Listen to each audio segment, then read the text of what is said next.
Dhageeffadhaa keessattuu warri biyya alaa keessa jirtan gurra keessan banaan dhageeffadhaa yaa diiyaaspooraa Ameerikaa jiraadhu yaa baqataa Suud Arabiyaa jiraadhu biyya feete keessa namni jirtu namni biyya ambaa keessa baqattee jirtu na dhageeffadhu hundaa'uun warra biyya keessa jirtu sinirra taasifaa qaba maaliif kana isiniin jennaa har'a odeeffannoon nu dhaqqabe odeeffannoon amma bayaa jiru akkaan ajaa'ibsiisaadha mootummaan Itoophiyaa akkuma dheengadda seera baasee hojiitti seeneen akkuma murtee dabarsee hojiitti seeneen seera akkamii baasee amma beeytanii dheengadda qabeenyi namaa waggaa 10 duuba deebi'ee ragaalee dokumentii yoon dhiyaatiin qabeenyi isin saamama mallasiin saafama manna shaanee sadamee saamama jechuudhaan ture amma maaltu jalqabe mana galmeessuu jalqabe magaalaa Finfinnee irraa kaasanii biyyattii guutuu wal gaya amma odeeffannoon nu qaqqabaa jiru akka informeeshinii keessa beeytonni nu erganitti mana namoota irra deemanii galmeessan hin galmeessan mana tokkotti dhufa mana keetirra gaya manni kun ka'ee nuti ebaluu jedhama eessa jira as jira biyya kam keessa jiraata as Finfinnee keessa jiraata mana kanan galmeessa bira taran guyyaa akkanaatitti walgayii waamamtee dhiyaadhu itti taran kaanillee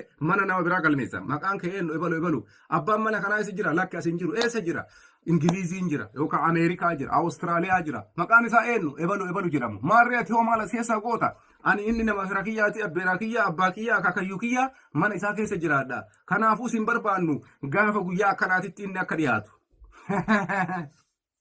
Abiyyi Ahmad haganuma dirasii uummata Itoophiyaatti cakkante.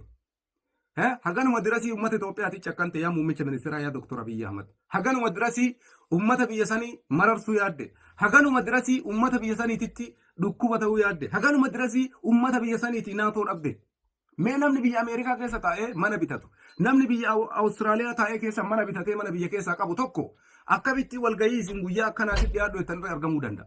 Jarana ijoolleen fakkeenyaan biyya Arabaa keessa jiran Suud Arabiyaa keessa jiran waraqaa ragaan qaban Suud irraa ta'atii kanatti sa'aatii guyyaa isin jettanitti xayyaara isaanii yaabbatanii Itoophiyaa dhufuu hin danda'an ganaa dalagachaa jiran ganaa tiifachaa jiran mana kana bitatee maqaa isaatiin jira ebaluu manni ka ebaluuti maarreen nuti hin barbaannu ebaluun barbaanna guyyaa akkana ebaluu haa dhiyaatu duuba mootummaan kuni ummata kanaa yaaduu maaliif dhabdan haqana dirasii mootummaan kun ummata Itoophiyaatti cakkante.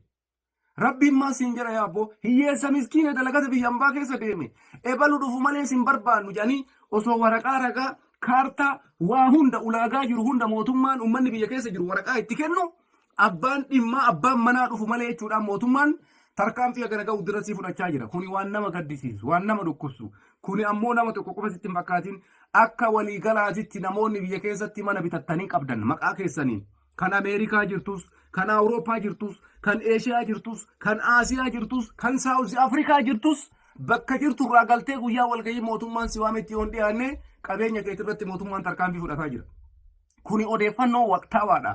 Guyyaa lamaa muraasa boodan dhageettan. Kuni baay'ee na gaddisiisa. Kanaaf yaa muummicha ministeeraa yaa Dr. Abiyyi Ahmad uummata Itoophiyaatitti kana dirasii hin cakkani. Uummanni kun parsantii guddaan biyya ambaa keessa faca'ee dalagata. Mana bitatee qaba ragaa seera biyyattiitiin ulaagaa guuttatee bitatee lafaa qaba dirqama namni kun walgahii irratti argamuu qaba jechuun maal jechuudha osoo mallaqaayyuu kafalaa kaasaa waan akkanaa kafalaa manni kun ebalu eega ta'e jiraataa ta'e ragaa waraqaa kanaa dokumentii kaartaa manaa kaartaa lafaa eega qabaate maarree kafaltii haganaa barbaannaa isarraa kafaltii akkanaa kafalaa mootummaan waan akkasii yoo godhe rakkoon qabu garuu ebalu dhufu malee jechuun kun akkami wal yaaduu dhabuun maaliif sadarkaa kanatti tonni jedhe kuni waan nama gaddisiisuu daawwattoota keenna.